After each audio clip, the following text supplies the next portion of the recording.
Olá,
bom dia pessoal, tudo bem?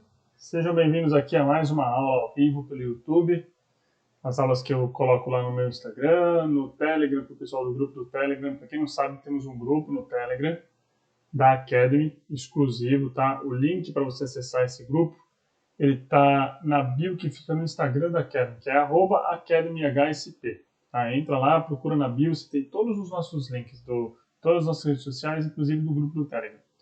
Esse grupo do Telegram ele tem ali discussões de artigos também. Uma vez por semana eu faço uma enquete, pergunto sobre qual tema vocês querem discutir, e aí, dependendo do tema que é colocado, eu compartilho um artigo e deixo durante a semana para discussão ali. Geralmente o artigo é em inglês, então na quinta-feira, no próprio Instagram da Academy, eu faço um resumo em português, publico lá a foto do artigo, faço esse resumo em português e coloco novamente no Telegram para facilitar o entendimento de todo mundo, ok? Essa semana foi engraçado que eu fiz a enquete para saber qual seria o tema da aula de hoje pelo Instagram da Academy, pelo meu Instagram pessoal e pela enquete no Telegram, tá? A enquete do Telegram venceu a biomecânica do agachamento, a análise do agachamento. No meu pessoal venceu o agachamento, mas no da Academy deu um empate. Ficou 50% para a biomecânica do agachamento e 50% para a biomecânica da corrida, tá? Então, o tema biomecânica da corrida voltará num outro momento para disputar mais uma vez uma outra enquete. Quem sabe, para quem gostou do tema ali no Instagram da Academy, possa fazer depois, ok? Vamos começar essa aula falando um pouquinho sobre biomecânica do agachamento. Eu queria começar mostrando para vocês o seguinte, tá? Eu vou pautar a discussão de hoje em 3 artigos científicos. Esse artigo aqui, ele é de 2010, mas ele é uma revisão bastante sistemática mesmo, bem interessante, com muita informação, vale a pena vocês lerem, tá? Se alguém quiser ler, depois manda uma mensagem por aqui, manda um e-mail para mim, pessoalmente, que eu posto para vocês, tá? O meu e-mail, para quem não sabe, é botura, com 2 t's, @academyhsp.com, tá? Ou então, direto contato, @academyhsp.com. Então vamos lá, vamos falar um pouquinho sobre a análise do agachamento. Antes de a gente entrar na análise propriamente dita, vamos falar um pouquinho sobre o agachamento, tá? Vocês já devem saber, obviamente vocês pediram para fazer a análise do agachamento, então vocês sabem que o agachamento é um dos exercícios mais utilizados dentro do treinamento de força. Ele é bastante complexo de se fazer, parece algo extremamente simples, né, porque é só você agachar, mas ele tem uma certa complexidade e o fato de ter diversas variações aumentam essa complexidade, tá? Por isso que é importante a gente ter um bom entendimento sobre a biomecânica deste exercício, para que assim a gente possa potencializar os resultados e a performance dos nossos atletas ou nossos alunos, minimizando os riscos de lesão e entendendo qual é o grau que a pessoa consegue fazer, qual o grau de flexão de quadril, qual o grau de flexão e dorsiflexão que a pessoa consegue suportar, flexão de joelho, e entender as limitações que a pessoa tem e ganhando gradativamente um pouco mais de mobilidade para cada vez mais conseguir chegar num agachamento completo, profundo, com uma carga interessante para ela, protegendo coluna, joelho, tornozelo e quadril. Esse é o entendimento que a gente tem que tentar fazer hoje aqui com vocês. Tá? Além de tudo, o agachamento ele é um exercício bastante completo, que é utilizado em basicamente todos os esportes da preparação física, pelo fato de trazer uma preparação muito forte da questão não só do core, mas também para os membros inferiores. E ele faz parte, tá, integral, do treinamento para atletas de powerlifting e de levantamento de peso, ok? Além de ser uma excelente ferramenta de análise de força, de avaliação de força de membros inferiores para qualquer pessoa. Tá? Não precisa ser atleta, não, tem pessoas extremamente bem treinadas para isso. E é um exercício que melhora muito a coordenação intermuscular dos membros inferiores, não só dos membros inferiores, tá? Mas principalmente também os músculos do core, da nossa coluna. Por quê? Porque o fato dele trabalhar com diversos músculos, tá? Praticamente todos os músculos dos nossos membros inferiores, faz com que eles tenham que aprender a trabalhar em conjunto.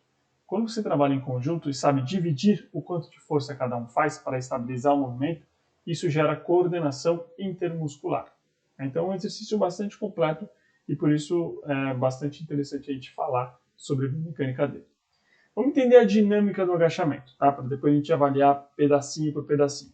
Então a dinâmica do agachamento. A pessoa começa com a barra ali nas costas, geralmente, certo? A pessoa em pé, os joelhos e o quadril estendidos. Durante a fase excêntrica, durante a descida, ocorre uma flexão do quadril, dos joelhos e do tornozelo. E aí depois, quando você chega no momento máximo, que é aquela angulação que você deseja, você retorna à fase inicial, estendendo os tornozelos, joelho e quadril. Ponto. Essa é a dinâmica do agachamento. Essa dinâmica pura e simples do agachamento é o que faz com que você recrute grande parte da musculatura dos membros inferiores. Então você tem lá de recrutamento de quadríceps, os extensores do quadril, glúteo, isquios tibiais, músculos adutores, abdutores, o tríceps oral, que é composto pelos gastrocnêmios e pelo sólio, além de grande ativação também de vários músculos de forma isométrica, como os abdominais, eletroides da espinha, trapézio, romboide, entre diversos outros. Existem estudos mostrando que mais de 200 músculos ficam ativos durante a ativação de um agachamento. Tá? Então, só para vocês verem o tamanho e a complexidade que é este movimento. Sobre variações do agachamento. Dependendo da angulação que você utiliza, de profundidade de fase excêntrica, você pode classificar ele de uma forma diferente. Então, você tem o agachamento parcial, que é quando você tem 40% só de flexão do joelho. Lembrando que você parte de zero, tá? Quando você está ali na régua não é 180, você passa de zero. Então, quando você faz apenas 40 graus, é um agachamento parcial. Um meio agachamento, você leva os seus joelhos entre 70 e 100 graus. Então, um pouquinho acima dos 90, um pouquinho abaixo dos 90. E o agachamento completo é aquele que você consegue fazer uma flexão de joelho acima de 100 graus. Além disso, você pode variar também o agachamento pelo posicionamento dos pés, um pouco mais afastados, um pouco mais para fora, tudo, ou pelo posicionamento da carga. Uma barra nas costas, uma barra na frente, barra nas mãos, mas principalmente barra nas costas e barra na frente. Você tem uma variação que é bastante expressiva e a gente vai discutir isso nesta aula de hoje, ok? Vamos então falar um pouquinho sobre a análise do agachamento. Vamos separar essa análise por articulação para a gente poder entender e depois a gente tenta juntar tudo nos análises com a eletromiografia, tá? Tornozelo. Vamos falar um pouquinho sobre o tornozelo, principalmente da articulação talocrural. O que é a articulação talocrural? Nós temos a tíbia e a fíbula chegando lá no pé, tá? No talos. Essa articulação é a articulação talocrural. E é ela que facilita os movimentos de flexão plantar, tá? Quando você faz a flexão plantar, e de dorsiflexão. A flexão plantar geralmente num ângulo de 50 graus máximo, e a dorsiflexão nessa articulação um ângulo de 20 graus. Além disso, essa articulação também mantém a estabilidade da questão do tornozelo, limitando os movimentos de inversão e eversão do pé, que podem ocorrer inclusive durante o agachamento. Tá? Essa articulação sofre ação do músculo do tríceps oral, que é composto pelos gastrocnêmios e pelo sólio, sendo uma ação concêntrica durante a flexão plantar e uma ação excêntrica na dorsiflexão. Tá? Ainda sobre o tornozelo, as ações musculares. O gastrocnêmio, principalmente a cabeça medial do gastrocnêmio, atua como estabilização no joelho, principalmente compensando o movimento valgo. Quando você desce a carga, principalmente quando você tem muita carga, faz a fase excêntrica e vai começar o movimento da concêntrica, geralmente os seus joelhos eles vão jogando para dentro, fazendo um valgo. Lembra do valgo? Aquele que não cavalga, né? Os joelhos vêm para dentro. Então você faz um movimento em valgo. A cabeça medial do gastrocnêmios tenta fazer essa compensação, forçando com que ela fique mais estável na frente. Tá? E a ação do gastrocnêmio aumenta conforme você tem aumento de flexão e diminui com a extensão dos joelhos. Já o sólio, ele é mais ativo do que o gastrocnêmio, tá? Principalmente em movimentos maiores de flexão do joelho. Por que isso? Porque o sólio ele é uniarticular. O gastrocnêmio ele atravessa a articulação do joelho e passa lá para a nossa coxa. Então, como você aumenta a flexão do joelho, você também aproxima a coxa da perna. Isso faz com que você tenha uma diminuição, um encurtamento do gastrocnêmio. E aí você tem a questão da relação comprimento-tensão. Para quem não conhece muito bem, procura a nossa aula de biomecânica básica, tá? A gente colocou aqui no YouTube, foi semana passada, mas tem também na Academy Flix, é só procurar lá essa aula que está disponível para vocês, tá? Então você tem uma diminuição da relação comprimento-tensão, fazendo com que ele tenha maior dificuldade em gerar força. O sólio não, ele é um músculo uniarticular. Então, quanto maior a flexão do joelho, maior a atividade do sólio em compensação dos gastrocnêmios na flexão plantar depois e também na fase excêntrica desse movimento durante a dorsiflexão. Tá? O bom equilíbrio de cargas, tanto na fase ascendente, que é a hora que você sobe, quanto a descendente, ele requer uma grande mobilidade do tornozelo, principalmente na fase descendente, que é quando você tem aqui o seu pé, tá? Aqui sua perna, e você traz na fase descendente uma grande dorsiflexão.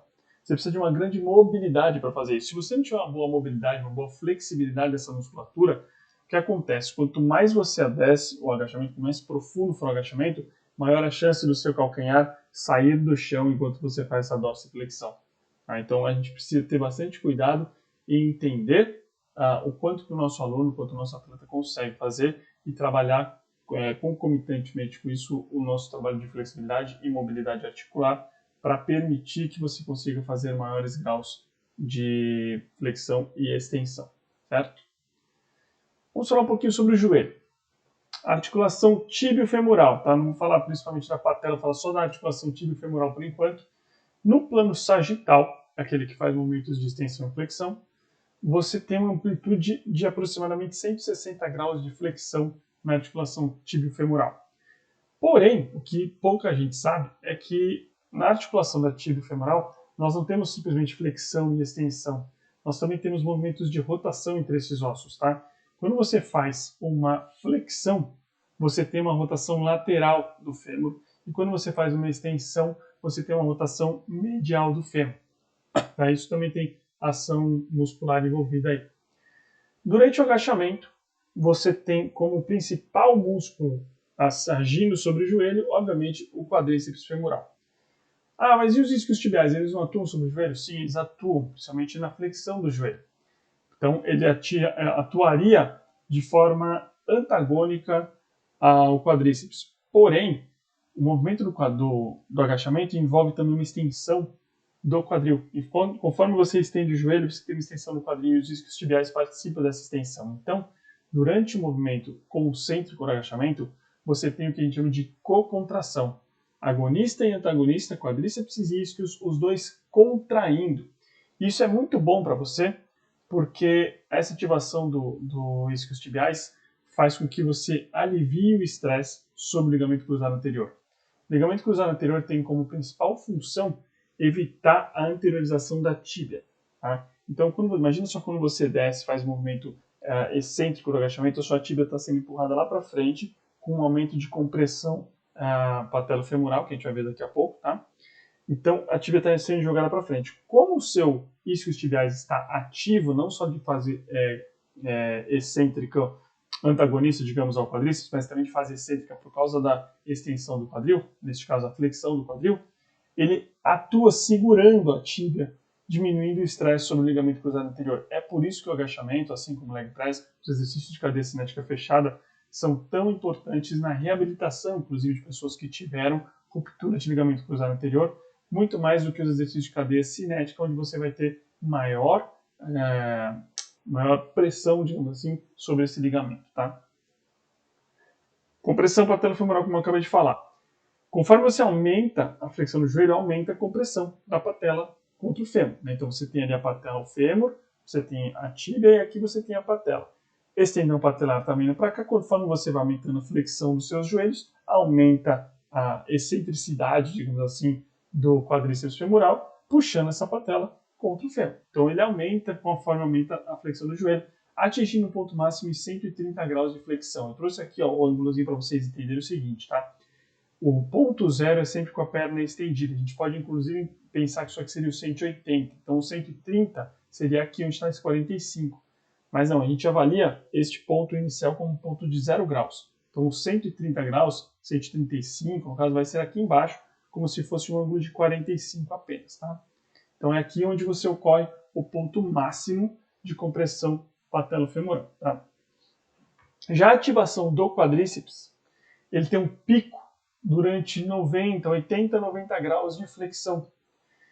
Portanto, se você pretende fazer agachamentos mais profundos para ativar mais o seu quadríceps, não é uma boa ideia, porque você não vai aumentar a tensão no quadríceps justamente pelo fato dele ser biarticular. Conforme você desce, aumenta a flexão do quadril. Se aumenta a flexão do quadril, você aproxima a origem e inserção desse quadríceps, ou principalmente do reto femoral no caso, tá? Diminuindo a relação comprimento-tensão e o pico de ativação dessa musculatura. Mesmo porque você vai ver que vai ter uma diminuição do braço de resistência para o seu quadríceps, para o seu joelho, conforme você aumenta a sua flexão. Tá?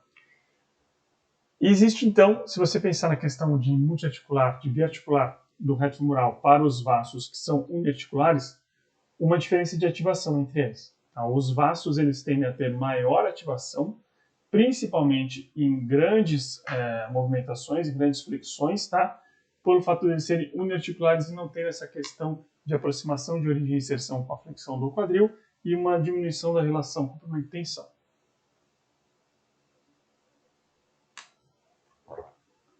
Mais uma vez, para você desenvolver um agachamento profundo, é importante ter um bom trabalho de mobilidade articular no seu quadril, não só no seu tornozelo. Então a gente começa a perceber que existe um padrão.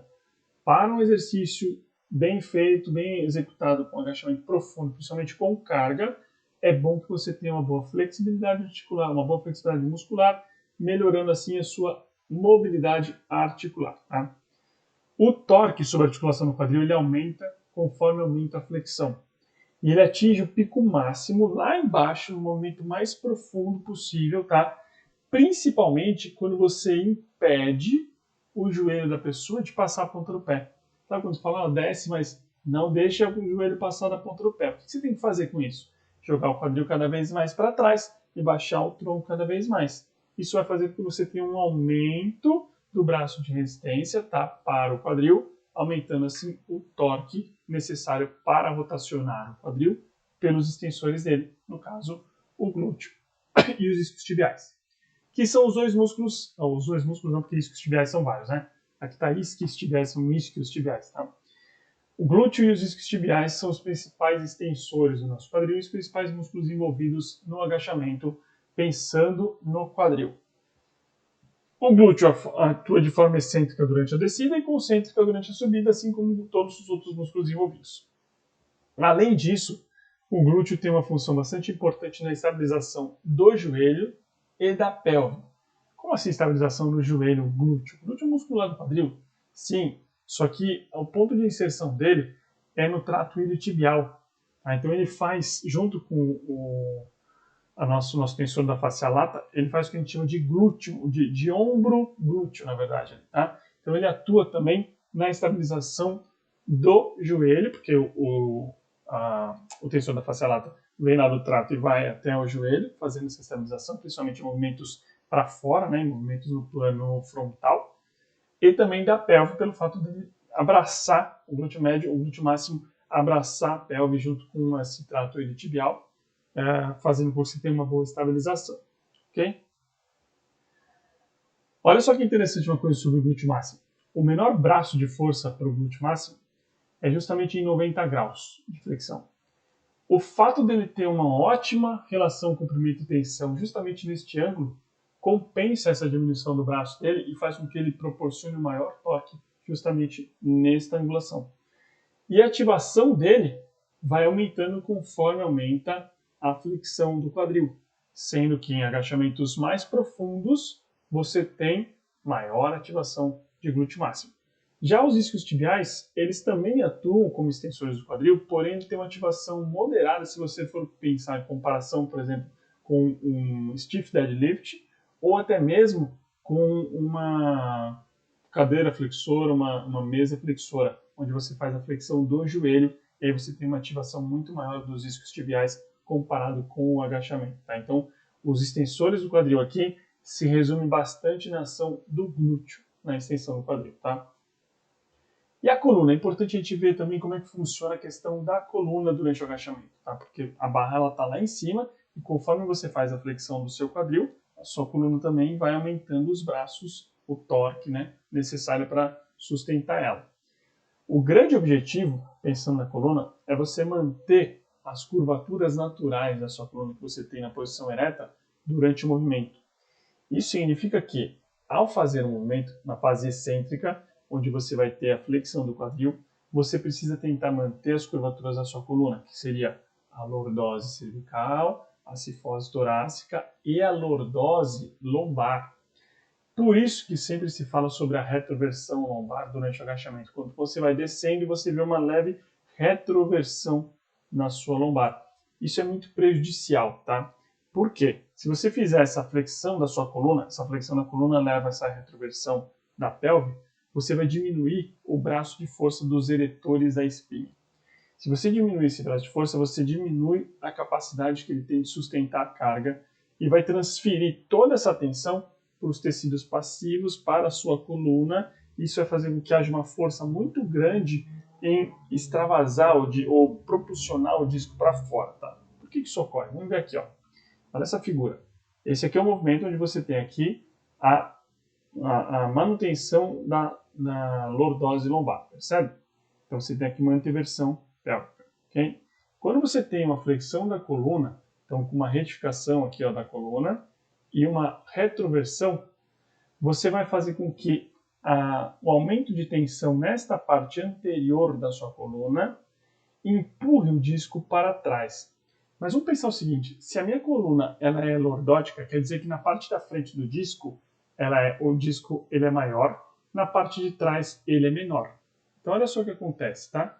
Se nesta parte aqui da frente ele é maior e na parte de trás ele é menor, e durante o agachamento, com uma pressão muito forte sobre a coluna, eu faço o movimento oposto, ou seja, eu comprimo esta parte aqui e abro esta parte, concorda que a tendência ao comprimir isso aqui é empurrar o disco para trás? E se eu abrir aqui atrás, ele vai sair facilmente?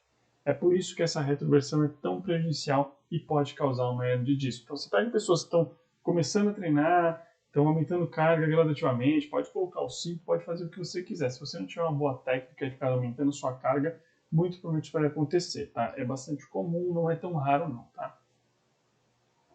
Vamos dar uma olhada na questão eletromiográfica, a questão cinemática que a gente viu agora, passo a passo por articulação, e a questão eletromiográfica para a atividade dos músculos envolvidos no agachamento com a barra nas costas, tá? O back squat, com diferença de carga. Então, carga submáxima e carga máxima. Será que tem diferença de cinemática? O que é cinemática? A gente olhar o movimento e analisar o movimento. Será que tem diferença do movimento ao aumentar a carga? Porque se tiver, a gente precisa entender justamente e saber o que vai acontecer. Aqui nós temos um quadro que todo artigo de eletromiografia tem que trazer, que são os músculos que eles analisaram e aonde foi colocado o eletrodo, para que a gente consiga saber se realmente ele foi colocado numa posição certa, porque você vai medir justamente a ativação muscular. Se tiver colocado no ponto errado, você vai ter um erro de leitura dessa ativação. Tá? Olha que interessante esses gráficos. A linha vermelha é um agachamento feito com 80% da carga. A linha azul, feito com 90% da carga. A linha amarela, feita com 100% da carga. O gráfico de cima fala sobre o agachamento, ou sobre o quadril, desculpa. E o gráfico de baixo fala sobre o ângulo de flexão do joelho. Perceba que não há diferença se você aumentar a carga para os graus de flexão e extensão aqui ó, no seu joelho. Tá? Quando você fala do quadril, conforme a carga aumenta, de 80 para 90, depois de 90 para 100. Olha de 80 para 100, então. Você tem um aumento da flexão, essa parte para baixo aqui é a flexão, a parte de cima aqui é a extensão, tá? O aumento da flexão do seu quadril. Por que isso ocorre? Dá uma olhada aqui, ó.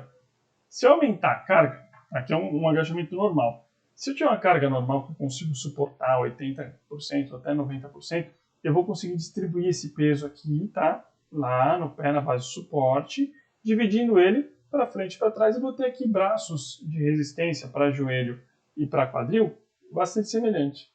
Conforme a carga aumenta, para eu suportar isso, tá? Para eu suportar, a tendência é levar o corpo mais à frente, jogando o bumbum mais para trás.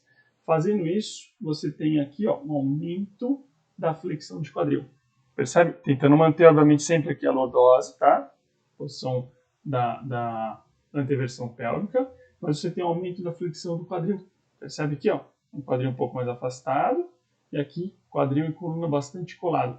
Esse aumento da flexão do quadril faz com que você tenha um aumento do braço de resistência para o quadril, uma diminuição do braço de resistência para o joelho. Só pensando assim, a gente já começa a tentar entender o que vai acontecer na questão eletromiográfica, certo? Vamos dar uma olhada. Olha o que aconteceu. Essa aqui é um padrão de eletromiografia a 80% de 1 RM no agachamento. Quando você aumenta para 90%, você tem aumento de ativação de vasto medial e de glúteo, e um aumento expressivo, tanto do vasto quanto do glúteo. Quando você vai para 100%, você tem um aumento ainda maior, tanto de vasto medial quanto de glúteo médio, tá?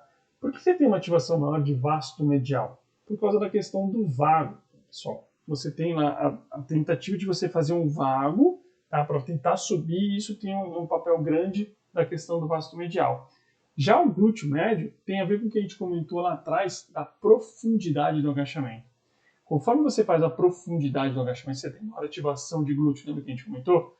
Como você coloca mais peso, você tem aumento de flexão de quadril, que é mais ou menos como se você estivesse fazendo um agachamento profundo. Tá? Você tem aumento de flexão desse quadril. Ao fazer o aumento de flexão de quadril, você tem aumento de ativação do glúteo. Tá?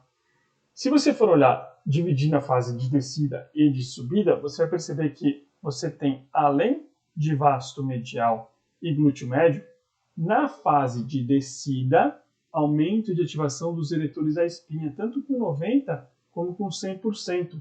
Bom, mas é óbvio isso, né, pessoal? Olha só, se você aumenta aqui o ângulo de flexão, você deitou mais o seu tronco, aumentou o braço também, tá, de alavanca, o braço resistente, para o eretor da espinha. Então, ele vai ter que fazer mais força para suportar essa carga. Então, isso é fácil na parte descendente. Na fase excêntrica, você tem também aumento de ativação dos eretores da espinha, tanto com 90% como com 100%. Certo? Então, conforme você aumenta a carga do seu agachamento, você tem uma alteração da angulação do quadril, potencializando a ativação dos extensores do quadril, vulgo glúteo médio, tá? Glúteo máximo, desculpa. Olha que importante isso, pessoal. Todos os exercícios são dinâmicos. Quando a gente analisa, de repente, algum artigo científico, por exemplo, na questão de eletromiografia, a gente precisa se deparar com isso. Qual foi a carga utilizada? Se eu colocar uma carga de 70%, eu vou achar uma ativação pensando na questão de coordenação muscular. Se eu colocar 80%, eu vou achar uma outra coordenação muscular. Se eu colocar 90%, talvez tenha uma mudança cinemática que leve a uma distribuição maior de carga para um músculo para o outro, mudando a atividade eletromiográfica. Então, a gente não pode simplesmente taxar, baseado em um artigo, a ativação de outro músculo dentro de uma articulação. O mais importante é, a gente já sabia que essa ativação mudaria por uma análise cinemática que a gente fez lá atrás. Simplesmente por avaliando, olha, os toques, os braços vão aumentar para cá quando você faz mais flexão, menos flexão. Já aumentando os braços, você já imagina, opa, se vai aumentar o braço aqui, vai ter maior ativação dessa musculatura, dessa outra. E isso vai se comprovando quando você faz a eletromiografia. Tá? Vamos para um outro artigo, o último artigo de hoje. Vou mostrar para vocês mais uma vez uma análise cinemática. e atividade de eletromiografia durante dois exercícios variados do agachamento, com a barra na frente, o front squat, e com a barra atrás, o back squat. E com cargas máximas, tá? Será que tem alteração cinemática e alteração eletromiográfica quando você coloca a barra na frente, quando você põe a barra atrás? Tá? Outro artigo era de 2017, esse aqui é de 2015, tá? Muito importante essa figura inicial no trabalho. Por quê? Porque aqui já mostra um erro muito grave no trabalho. Então, nós temos aqui inicialmente um agachamento com o back squat, tá? Com a barra atrás. E aqui na frente, o front squat. E aqui a gente já vê claramente que a foto não foi feita com o máximo da carga, por causa dessa foto aqui, ó. A pessoa jamais faria com carga máxima este movimento, porque este movimento geraria uma tensão muito forte no joelho dela. Provavelmente aqui ela lesionaria grande, tá? Mesmo com o front squat, pessoal, o movimento sempre começa no quadril. Você percebe que a pessoa está ereta aqui, ó. O movimento começa no quadril. O quadril começa a flexionar e o joelho acompanha. Procurem depois no YouTube front squat, tá? Que vocês vão ver vários atletas de altíssimo nível fazendo. Vocês vão perceber que nenhum deles faz este movimento com o joelho indo lá para frente inicial. Este movimento final que está corretíssimo, ó, né? Flexão do quadril, o joelho está, inclusive, está para trás aqui do que está aqui, percebe? Então, ele não foi com o joelho para frente para depois voltar. O movimento começa com a flexão do quadril e o joelho acompanhando, tá? Então, é bastante importante a gente ver isso aqui. Obviamente que eles não fizeram dessa forma. Ele colocou carga máxima e ele ajustou a mecânica, tá? Mais uma vez, o artigo traz aqui o posicionamento dos eletrodos, tá? Para cada um dos músculos avaliados, isso aqui é importante. Tem aqui as referências de onde que eles tiraram esses posicionamentos, isso aqui é sempre importante em trabalho de eletromiografia. Vamos lá para a análise eletromiográfica. Olha o que eles encontraram. Diferenças entre o back squat e o front squat. Ativação de vasto medial, maior no front squat do que no back squat. Ou seja, com a barra na frente você teve maior ativação dos músculos do quadríceps, principalmente o vasto medial. Mas olha só, você teve maior ativação do vasto lateral também, percebe? Maior ativação do reto femoral também. Ela só não foi estatisticamente significativa, mas a ativação ela é maior, tá? É claramente maior. Se você pegar o eletrodo da espinha, praticamente não muda, glúteo praticamente igual, bíceps femoral diminuiu um pouquinho e o semitendino diminuiu bastante. Então, na verdade, você tem uma diminuição da ação dos extensores, principalmente os isquiotibiais, e aumento da ativação dos extensores do quadril, e aumento da ativação dos extensores do joelho, o quadríceps, e de uma forma significativa do vasto medial. Comparando fase descendente e ascendente dentro da mesma técnica, então descendente e ascendente no back squat, tá? Você tem aqui maior ativação na fase ascendente do glúteo máximo, do bíceps e do semitendino, ou seja, maior ativação dos extensores do quadril durante a fase ascendente do back squat. Ok, normal. Assim como no front squat. Você tem movimento de extensão do quadril na fase concêntrica, tá, na fase ascendente, então você tem maior ativação desses músculos. E maior ativação também de vasto medial aqui no front squat, que não tem no back. Se a gente comparar agora por fase e por técnica, então fase descendente, back squat, barra nas costas, com front squat, barra na frente. Nenhuma mudança, tá, de ativação na fase descendente, ou seja, os músculos atuam quase da mesma forma. Tem variaçãozinha aqui de valores, mas significativamente nenhum. Porém, quando você vê a fase ascendente, comparando barra nas costas e barra na frente, você tem maior ativação aqui, ó, de semitendinos no back na fase ascendente e maior ativação de vasto medial na fase ascendente, tá? Lembra que a gente comentou que os isquios e o quadríceps fazem um trabalho de cocontração durante o agachamento e fazendo principalmente uma estabilização do joelho, relaxando um pouquinho, tirando um pouco a tensão sobre o ligamento cruzado anterior. Então aqui você vê ativação de vasto medial e de semitendíneo, talvez com esta influência. O que você percebe, cinematicamente falando, é que aumentou a flexão do quadril quando você fez front squat. Olha que engraçado, pessoal. A análise que eles fizeram aumentou a flexão do quadril com a barra na frente comparado com a barra nas costas. Olha só, essa foi a constatação que eles fizeram. Quando você desce com a barra na frente, olha a mobilidade articular primeiro que você vai precisar. Percebe que a dorsiflexão aqui é muito maior? Então essa dorsiflexão muito maior aumenta aqui também o ângulo da flexão do seu joelho, fazendo com que você tenha uma diminuição, que é um aumento, um ângulo de quadril pequeno também comparado aqui com a coluna, do que quando você faz com a barra nas costas. Mas pessoal, eles falaram aqui que utilizaram carga máxima. A gente acabou de ver um artigo mostrando que com carga máxima você tem aumento dessa angulação do quadril, porque você tem um aumento aqui, ó, do movimento para frente com esse quadril vindo para trás.